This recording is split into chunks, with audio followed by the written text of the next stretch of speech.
మీరు శివుడిని గమనించండి, ఏమీ లేదు. శివుడికి వంశం ఎక్కడుందండి? ఆయనకి పిల్లలు లేరమ్మా. కుమారస్వామి కానీ వినాయకుడు కానీ పార్వతీదేవి గర్భాన్ని ధరించి కనలేదు. దేవతల స్త్రీలకి గర్భనరకం లేదు.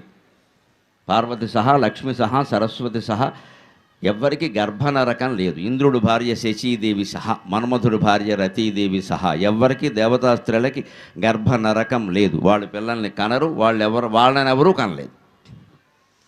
అంతా సంకల్పాత్మక సంతానం. మనసులో సంకల్పిస్తారు, ఎదురుగా నిలబడతారంతే. 3 ఏళ్ల వాడంటే 3 ఏళ్ల వాడే వస్తాడు, 30 ఏళ్ల వాడంటే 30 ఏళ్ల వాడే వస్తాడు. అది సంకల్పం. మీకు ఆర్టిఫిషియల్ ఇంటెలిజెన్స్ వచ్చాక బాగా అర్థమవుతుంది, ఈ సంకల్పాత్మకం ఏమిటో అర్థమవుతుంది, అది సాధ్యం అవుతుంది. అందులో ఆశ్చర్యం అಲ್ಲ. ఆ శక్తినే మన వాళ్ళు పూర్వం తపశ్శక్తితో మంత్రశక్తితో సాధించారు, ఇప్పుడు యంత్రశక్తితో సాధించబోతున్నారు. పెద్ద గందరగోళం ప్రపంచాన్ని సృష్టించబోతున్నారు.